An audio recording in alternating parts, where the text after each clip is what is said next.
तो hello students, ये हमारे साउंड चैप्टर का क्लास 9 का फिजिक्स का चैप्टर नंबर 5 साउंड, उसका लास्ट लेक्चर और लेक्चर नंबर 8। और आज हम पढ़ेंगे ह्यूमन ईयर के बारे में। आज का टॉपिक क्या है? Human ear. अभी तक इस चैप्टर में हम साउंड के बारे में पढ़ते आ रहे थे कि साउंड क्या होती है। एक वेव होती है, साउंड की कुछ प्रॉपर्टीज होती हैं, कॉम्प्रेशन रेयरफेक्शन के फॉर्म में ट्रेवल करती है, ठीक है। इसी तरीके से साउंड रिफ्लेक्ट होती है, एको होता है, रेवर्बरेशन होती है, सब चीजें हम सीखते आ रहे थे। लेकिन साउंड तो क्या है? साउंड तो एक एनर्जी है। उस एनर्जी को हम फील कैसे करते हैं कि वहां, हाँ, यहाँ पे कुछ साउंड है। वो फील हम किसकी वजह से करते हैं? ईयर की वजह से। उसको आज हम स्टडी करेंगे। साउंड को हमने स्टडी कर लिया, अब स्टडी करेंगे कि उस एनर्जी को, जो साउंड एनर्जी है, उसको हमारा जो ब्रेन है वो उसको फील कैसे करता है कि हाँ, यहाँ पे कुछ एनर्जी है साउंड टाइप की, ठीक है। तो ये होता है हमारा ईयर का इंटरनल स्ट्रक्चर। ये मैंने ड्रॉ कर दिया। वैसे सबको पता है मेरी ड्राइंग अच्छी नहीं है ना। तो देख लो, ये ऐसा दिखता है वैसे तो, ठीक है। अगर इसका ढंग से डायग्राम बनाया जाए, ये तो मैंने समझाने के लिए डायग्राम बना दिया है। एक मिनट।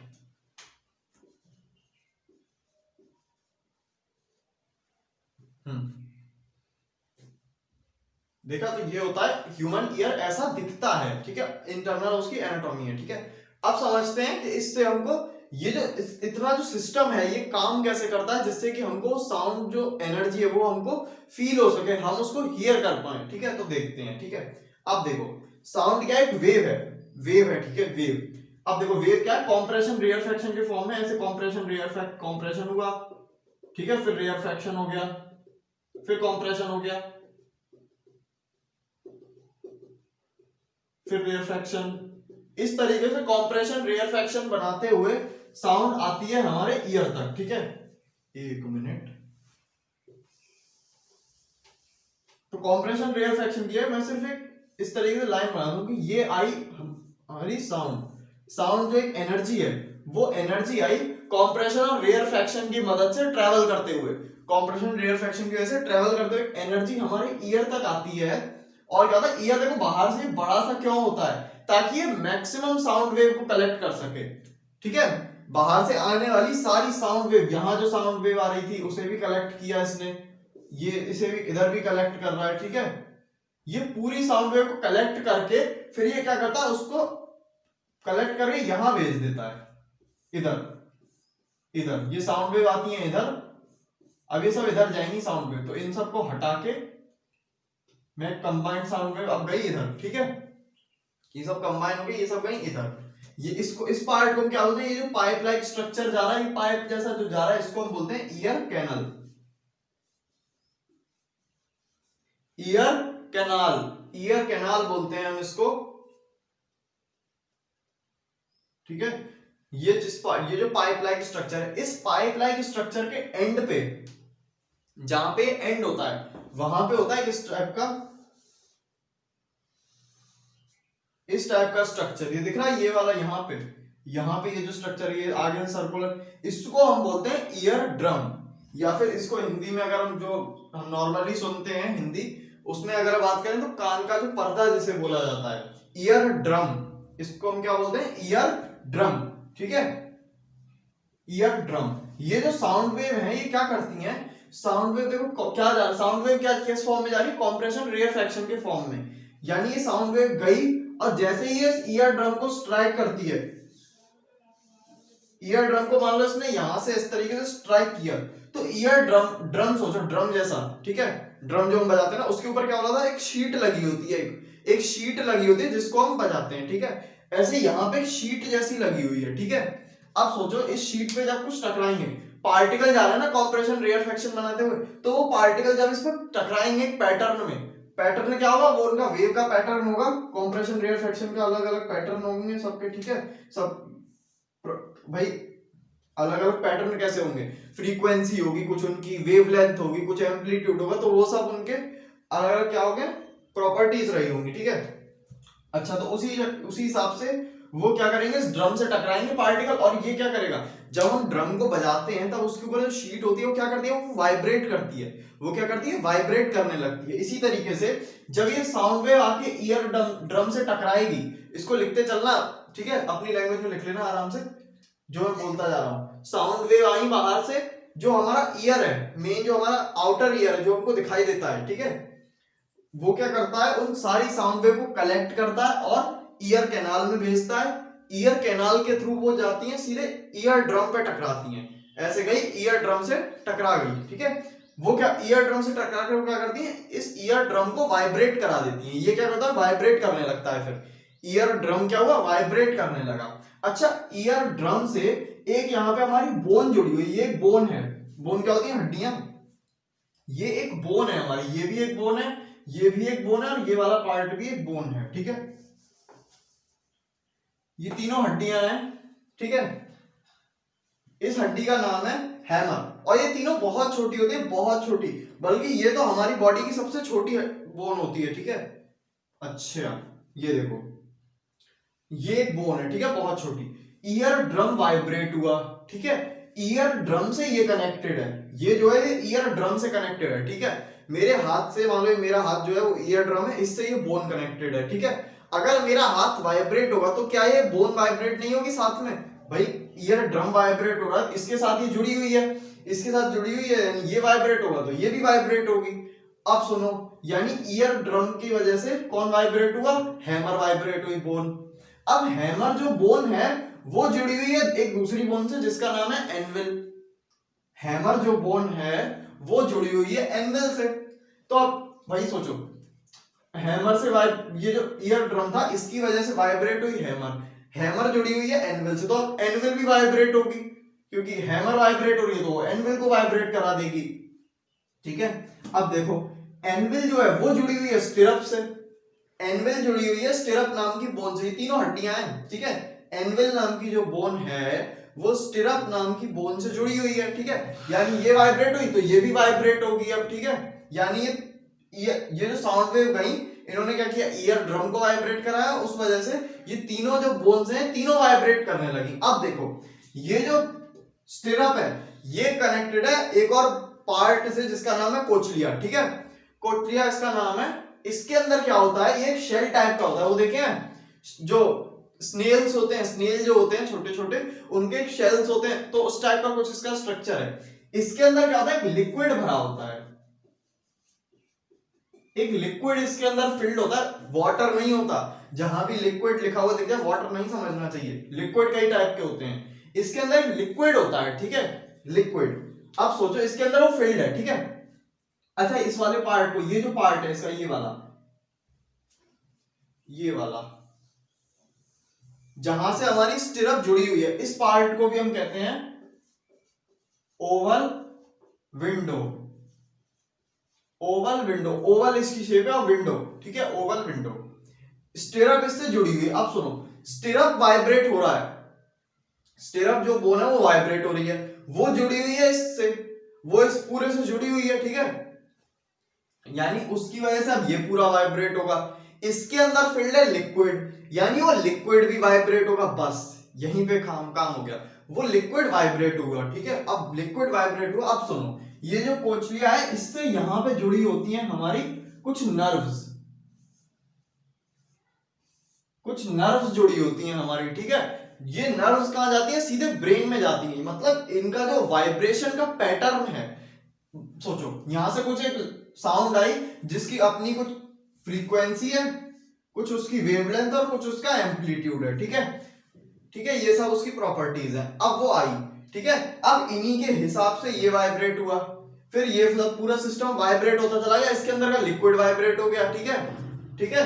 अब लिक्विड वाइब्रेट हो गया। अब देखो, ये जो इनको नर्व को क्या बोलते हैं, ऑडिटरी नर्व्स, ऑडिटरी नर्व्स। इस फिजिक्स को हटा दूं, चलो उसको अंडरलाइन कर दो इसको, ठीक है, ऑडिटरी नर्व्स बोलते हैं इनको हम। ये क्या होती है, सीधे ब्रेन में जाती है। अब सुनो, ये इसके अंदर का लिक्विड वाइब्रेट हुआ, उसके पैटर्न को, उसके वाइब्रेशन के पैटर्न को इन्होंने क्या किया, यहां पे क्या हुआ, वो क्या हुआ, ये जो ऑडिटरी नर्व्स हैं ये क्या करेंगे, उसके पैटर्न को ले जाएंगे सीधे ब्रेन तक। अब ब्रेन क्या करेगा, ब्रेन उस पैटर्न को समझेगा, इंटरप्रेट करेगा, और ब्रेन समझ जाएगा कि हाँ ये वाली साउंड आई थी, ठीक है, ये वाली साउंड आई थी, ठीक है। अब सोचो एक दूसरी साउंड आई जिसकी फ्रीक्वेंसी कुछ अलग है, वेवलेंथ कुछ अलग है, एम्पलीट्यूड कुछ और ही बिल्कुल ही अलग है, ठीक है, मतलब एक अलग साउंड आई बिल्कुल। तो अब भाई ये सब अलग है, तो यानी इनका वाइब्रेशन का जो पैटर्न बनेगा वो भी अलग होगा, ये वाइब्रेशन जो इसके अंदर लिक्विड वाइब्रेट होगा वो भी अलग होगा, और जो सिग्नल जाएगा ब्रेन की तरफ वो भी अलग होगा, तो ब्रेन उसको अलग साउंड समझ जाएगा कि दूसरी साउंड है, ठीक है। तो इस तरीके से एक के बाद एक चीजें वाइब्रेट होती चली गई इसमें, ठीक है। पहले पार्टिकल आए, ईयर ड्रम वाइब्रेट हुआ, उससे हैमर वाइब्रेट हुआ, उससे एनविल वाइब्रेट, उससे स्टिरअप, उससे कुछ लिया, उसके बाद उसका लिक्विड, ठीक है, जिसके बाद लिक्विड के वाइब्रेशन, लिक्विड के जो वाइब्रेशन है उसके लिक्विड के इसके अंदर का जो लिक्विड है उसके वाइब्रेशन को कैरी किया किसने, ऑडिटरी नर्व्स ने, सीधे ब्रेन तक ले गई वो उसको। और ब्रेन, बाकी ब्रेन का काम है, वो तो ब्रेन तो अपने आप समझ लेगा, बहुत इंटेलिजेंट है ब्रेन हमारा, ठीक है।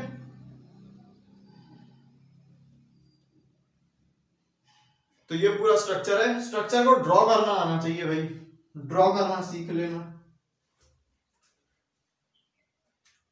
ड्रॉ करना सीख लेना, इतना ड्रॉ कर दो, इसी टाइप का ड्रॉ करना सीख जाओ तो काम हो जाएगा, इतना जितना मैंने ड्रॉ किया।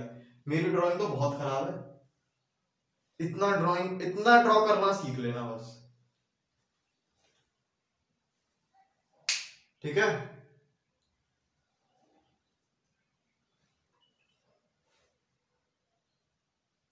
हो गया ड्रॉ, कर लेना ड्रॉ।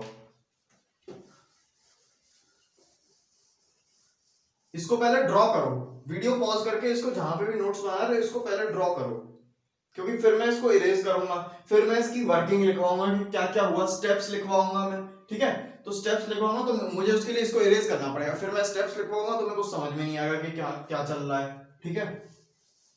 इसीलिए पहले ड्रॉ कर लेता हूं उसे, बाद में स्टेप्स लिखने पे आना। वीडियो को पॉज करो यहीं पे और जाओ, ठीक है। बस इतनी जगह मेरे लिए बहुत है। अब सुनो, अब लिखो स्टेप्स क्या होता है, देखो, ठीक है। स्टेप 1, पहले क्या होगा, आउटर ईयर कलेक्ट ऑल, ज्यादा ही ऊपर लिख गया, sound waves and send them in ear canal, ear canal में भेज देती हैं, ठीक है। अच्छा, स्टेप 2,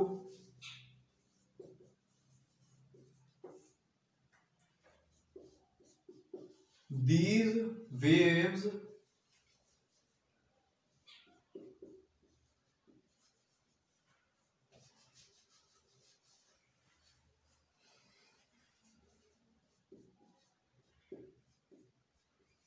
strike eardrum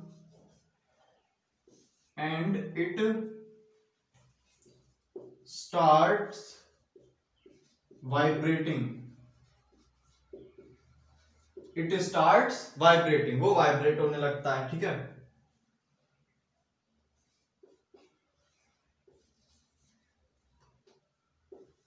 अच्छा, फिर क्या हुआ, ear drum is connected to hammer, इसके बाद ब्रैकेट में लिख लेना बोन, ये एक बोन है, ठीक है, हैमर से कनेक्टेड है, यहां पे इस तरीके से लिखना, ear drum is connected to hammer. Second बात, hammer is connected to anvil, anvil भी क्या हमारी बोन है, ठीक है।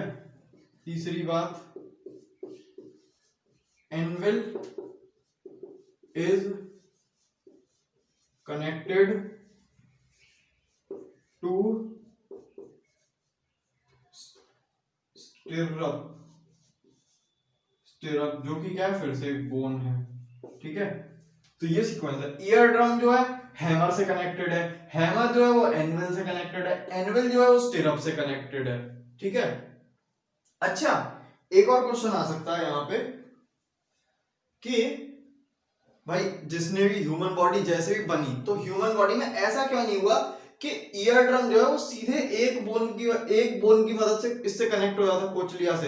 एक बोन नहीं है, यहाँ पे 3 बोन है हमारी, हैमर है, फिर एनविल है, फिर स्टिरअप है। ऐसा क्यों है, ये 3 क्यों अलग अलग क्यों है? ऐसा एक सिंगल बोन भी तो लग सकती थी यहाँ पे, ईयर ड्रम से सीधे वो कनेक्ट होती और आगे जाके इससे कनेक्ट हो जाती। ठीक है, सिंपल ऐसा भी तो हो सकता था। ऐसा क्यों नहीं है? इन तीनों का भी अलग अलग, एक इन तीनों का जो इन तीनों कनेक्शन है इसका एक यूज है।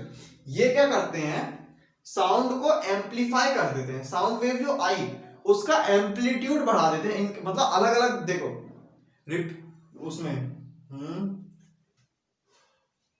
रिफ्लेक्शन ऑफ साउंड में क्या होता था, साउंड अलग अलग जगह से कुछ वैसा से समझा रहा हूं। देखो रिफ्लेक्शन ऑफ साउंड में क्या होगा, साउंड जितनी बार रिफ्लेक्ट हुई उतना उसका एम्पलीट्यूड इंक्रीज हो रहा था, जितनी बार रिफ्लेक्ट हो रही थी उतना उसका एम्पलीट्यूड इंक्रीज हो रहा था। अब सोचो, पहले हैमर वाइब्रेट हुआ, इसका वाइब्रेशन अलग आया, फिर एनविल का वाइब्रेशन अलग हो गया, अलग से एनविल अलग वाइब्रेट हुआ, स्टिरअप अलग वाइब्रेट हुआ, यानी अब 3 वाइब्रेशन हो गए। अगर एक सिंगल बोन होती तो वो एक सिंगल वाइब्रेट करती, यहाँ पे तीनों वाइब्रेट कर रहे हैं, यानी कुल मिला के ये कर रहे हैं एम्पलीट्यूड को इंक्रीज कर रहे हैं, एम्पलीट्यूड इंक्रीज कर देते हैं। ठीक है, मान लो कोई बहुत हल्की, ये जो साउंड वेव आती है ना हमारे आसपास से, ये बहुत कम होती है, बहुत छोटी साउंड वेव्स होती हैं, लेकिन हमारे ईयर के अंदर इन तीनों बोन्स का जो सेटअप है वो इनको एम्पलीफाई कर देता है, इनको लाउड कर देता है, इनकी लाउडनेस इंक्रीज कर देता है। ठीक है,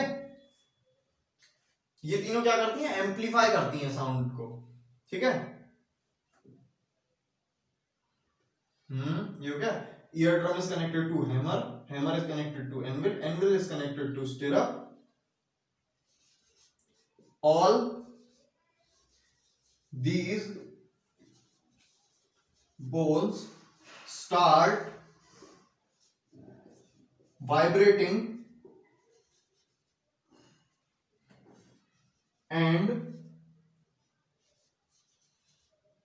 they also they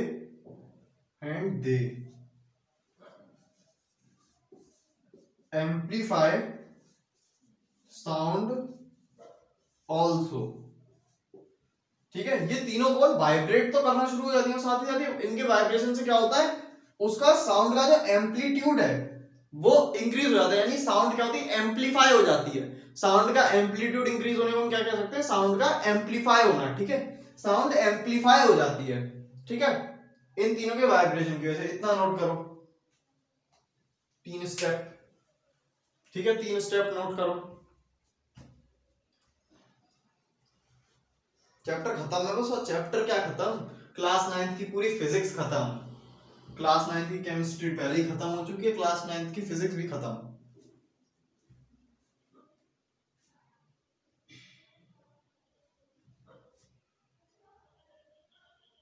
लिख लिया?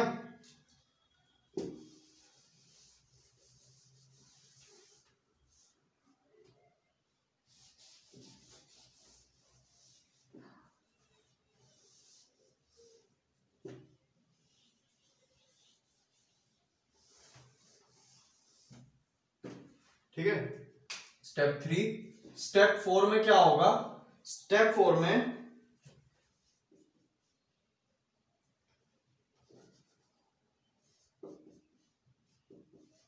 stirrup is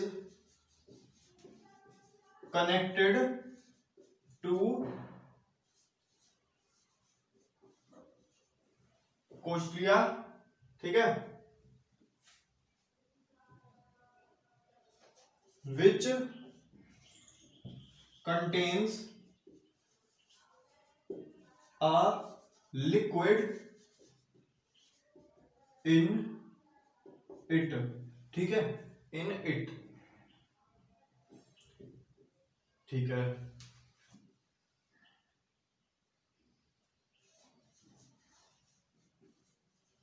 starts vibrating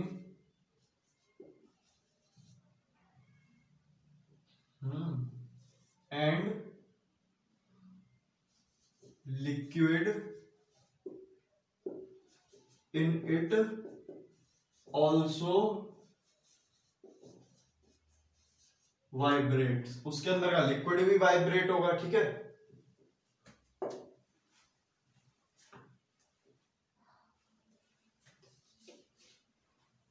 ठीक है,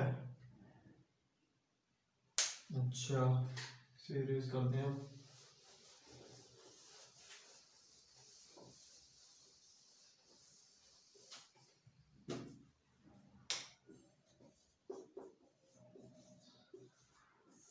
Step 5 is attached with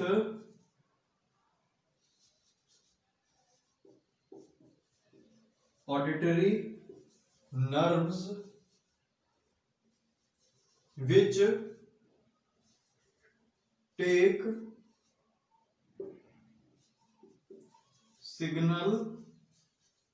signals of vibration from liquid in cochlea to brain। ये क्या करती हैं, कोचलिया जो है वो ऑडिटरी नर्व से कनेक्टेड है, जो कि सिग्नल्स को, वाइब्रेशन के उस सिग्नल को लिक्विड, उस सिग्नल को कोचलिया के अंदर जो लिक्विड है वहां से उठाती है और ब्रेन तक ले जाती है। ठीक है, ब्रेन तक।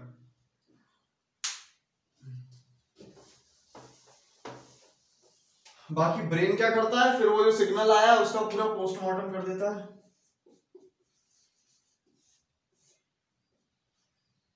स्टेप 6 में क्या होता है, brain interprets signals into voice. Brain उस सिग्नल को वॉइस में कन्वर्ट कर लेता है और ब्रेन समझ जाता है कि ये जो साउंड है क्या साउंड है, किसने क्या बोला। ठीक है, तो ये पूरा काम करने का तरीका हमारे ह्यूमन ईयर का। ठीक है, डायग्राम और साथ में वर्किंग भी हो गई। देखा कितना बड़ा मैकेनिज्म है उस ईयर के अंदर, एक छोटे से ईयर के अंदर कितना बड़ा मैकेनिज्म है।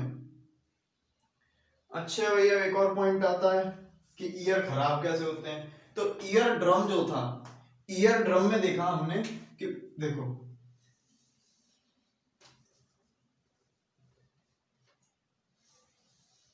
इस टाइप का ईयर था। ठीक है, यहां पे देखो ये ईयर का पाइप है और यहाँ पे सीधे डायरेक्ट ईयर ड्रम है। ईयर ड्रम के आसपास कोई प्रोटेक्शन नहीं है जो ईयर ड्रम को प्रोटेक्ट कर सके। मान लो हमारे कान में कोई पेंसिल चली गई, ये मार कर गया, तो ईयर ड्रम सीधा जो सबसे पहले जो चीज डैमेज होगी ना, वो ईयर ड्रम डैमेज होगा। तो ईयर ड्रम जो है वो डैमेज हो सकता है, इसीलिए कहा जाता है कि कान में पेंसिल, पेन, निडल वगैरह ये सब नहीं डालनी चाहिए, क्योंकि ईयर ड्रम के सामने ऐसा कुछ नहीं है जो उसको प्रोटेक्ट कर सके। मान लो यहाँ पे एक स्क्रीन होती है इस तरीके से, यहाँ पे कुछ ब्लॉक होता, तो हो सकता है ईयर ड्रम प्रोटेक्ट हो जाता, लेकिन फिर वो वाइब्रेशन कैसे जाते हैं ईयर ड्रम तक, है ना। तो कुल मिला के बात है, ईयर ड्रम के सामने कोई प्रोटेक्शन नहीं, कोई उसे बचाने वाला नहीं है। तो अगर कोई भी सामने से कुछ भी, मान लो कोई इंसेक्ट ही था, कोई इंसेक्ट था बहुत ही खतरनाक, जिसके मतलब बहुत ही दांत वगैरह थे, ठीक है, खतरनाक से कोई इंसेक्ट, वो अगर ईयर के अंदर चला गया तो वो हो सकता है वो इस ईयर ड्रम को डैमेज कर दे, क्योंकि यहां से सीधे जाके यहां डैमेज कर देगा। ठीक है, अच्छा एक और पॉइंट इसमें रह गया, वो ये कि ईयर ड्रम के बाद यहाँ पे जो, यहाँ पे हम लोग, ये हमारी स्टिरअप हो गई, ये हमारी हैमर, ये हमारी एनविल और यहाँ हमारा स्टिरअप। ठीक है, यहाँ हमारा ये क्या बना दिया मैंने, यहाँ हमारे कोचलिया। ठीक है, ये मैंने थोड़ा सा स्ट्रक्चर बनाया। तो ये वाला जो पार्ट, अब देखो इसको मैं इरेज करूंगा, एक पार्ट रह गया, डायग्राम में दिख गया होगा शायद उसमें। ठीक है, यहाँ पे एक ऐसा बैलून टाइप का होता है, ठीक है, ये सब एक बैलून के अंदर बंद सा होता है। यहाँ से एक बहुत ही पतली सी पाइपलाइन टाइप की हमारे गले में आ रही होती है, यहाँ पे इस ईयर से एक बहुत ही पतला इस टाइप का पाइपलाइन यहाँ आ रहा होगा थ्रोट में, हमारा थ्रोट है वहां पे आता है, यानी हमारे जो ईयर है वो कहीं ना कहीं हमारे थ्रोट से भी कनेक्टेड है, ठीक है, हमारे थ्रोट से कनेक्टेड है हमारे ईयर कहीं ना कहीं, ठीक है, यहाँ पे कहीं पे वो जो ये पाइपलाइन टाइप का स्ट्रक्चर ये आता है, ठीक है। तो बस यहीं पे समाप्त करते हैं इसको। साउंड चैप्टर हमने पूरा खत्म हो चुका है हमारा, हमने अब ईयर के बारे में पढ़ लिया, और साउंड चैप्टर हमारा फिजिक्स का लास्ट चैप्टर था और ये था उसका लास्ट लेक्चर, यानी अब हमारी क्लास 9 की फिजिक्स जो है वो कंप्लीट होती है। क्लास 9 की केमिस्ट्री पहले ही अपलोड हो चुकी थी, तो क्लास 9 के 2 सब्जेक्ट पूरे तरीके से कंप्लीट हो सकते हैं, चाहे वो सीबीएसई का एग्जाम हो, चाहे जेई की तैयारी करने वाले हो, चाहे नीट की तैयारी करने वाले हो, चाहे और भी कोई कॉम्पिटिटिव एग्जाम हो, सबके लिए हमारा सिलेबस पूरे तरीके से डन हो चुका है। अब देखते हैं इसके बाद वन शॉट सीरीज बहुत ही जल्द आने वाली है इन सारे टॉपिक्स की, पूरी केमिस्ट्री की, पूरी फिजिक्स की। Thank you.